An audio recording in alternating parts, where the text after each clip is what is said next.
Merry Little Batman is an animated DC superhero comedy. Whilst Batman is sent on a mission by the Justice League, a couple of burglars, later revealed to be working for the Joker, break into Wayne Manor and steal Damian's utility belt Bruce gave him for Christmas. So Damian dons his personally made batsuit and heads out to get it back, and hopefully save Christmas for Gotham. Now obviously, Merry Little Batman is a very different look from your usual DC animated film. This is a family film through and through. No excessive violence, no naughty language, unless you count crap, and a different animation style. It's a family friendly Christmas story. And you know what?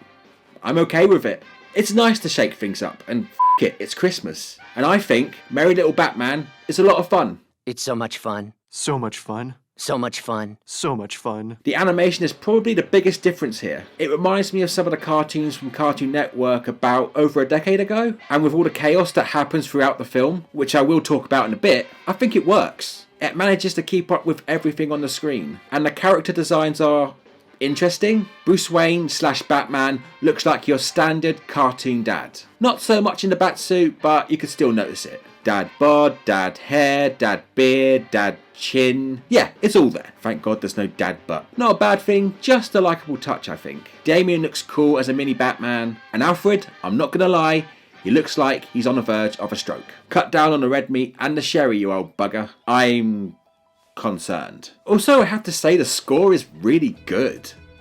Maybe too good. It gets you in the mood for an action-filled thrill ride, but what you are actually getting is a family comedy. But it doesn't really bother me, and I think that's what they were going for, and I'm fine with that. But if there's anything that will make you stick on Merry Little Batman, is its story and characters. Seriously, it starts off pretty tame, but spirals into complete madness. So Gotham is completely crime-free as Batman works triple time to bring every villain in Gotham to justice and makes changes to the city that makes Gotham the safest place on Earth. Why? Well, he did it all for his son and is willing to do anything to protect Damian, even if it comes off a little overprotective. Yeah, he's definitely not the brooding, intimidating Cape Crusader we know here, and he's not the tough love sort of father either. He is just a super caring dad, and he doesn't want Damian having to do the Batman thing. At one point he had to put his foot down and tell him straight up no. And for me, it was understandable. I think Luke Wilson fits the role well. And yeah, sure, his performance won't go down as one of the greats to voice the role, but he's fine as the overprotective cartoon dad. But dude, that one scene where he is stuck on a mountain and he imagines what might be happening to Damian at that moment is out there to say the least. Dad, I need you! Damian!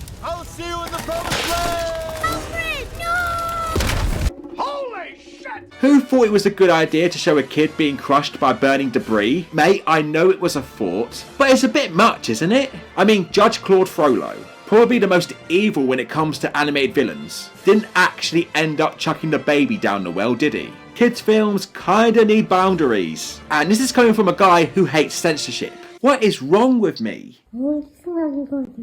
But like I said before, the main focus here is Damian and his quest to get his utility belt back. All he wants to do is prove himself to his dad, so one day he can fight alongside him. In the beginning we see him training, but at the same time he's still just a kid playing around. But when things start to pick up, that is his real opportunity. But it doesn't come from an arrogant or selfish place. He just wants to do good.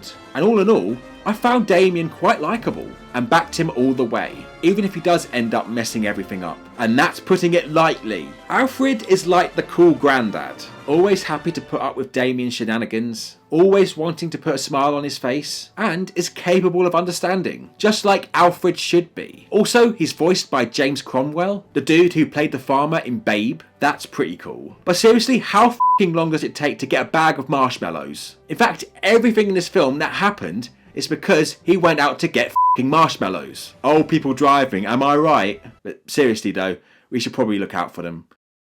They might be having strokes. I thought the Joker here was a lot of fun. It's so much fun. So much fun. So much fun. So much fun. He's not as much as a psycho here in Merry Little Batman, but he never really needed to be. He just had to be a cheeky little bastard. And that's what he was really. David Hornsby provided the voice this time around. Like Wilson, his name will never come up in conversations on who the best Joker is, but he does the job fine enough. I like his design though, and the way he moves always gets me giggling. The same can also be said for the rest of the villains. Like the Penguin, he's an old git now using a mobility scooter, but he's still a considerable threat, with creative tools from his scooter and his signature umbrella. And Bane is still big and scary, even though his speech is now just mumbles. And Poison Ivy just reminds me of Yzma from The Emperor's New Groove. Time has not been kind to you, darling. So like I said before, Merry Little Batman is kinda crazy. And you know what? I'm all here for it. You want to get nuts?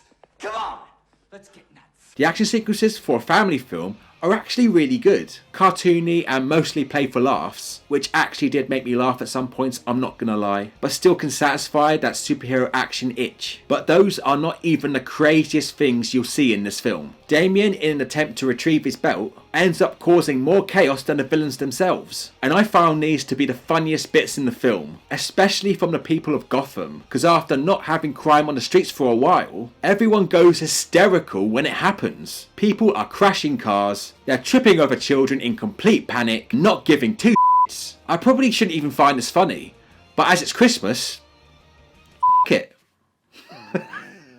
But it does manage to bring it back down to earth. Again, Damien means no harm. He just wants to follow in his dad's footsteps. And there's quite a bit of heart here too, relating to Bruce's experience with losing loved ones. Understanding that Bruce does everything he can to be with his son, something that his parents couldn't do for him. And that got me a little bit there. Also, I do like the self-awareness and that the Batman franchise can make fun of itself.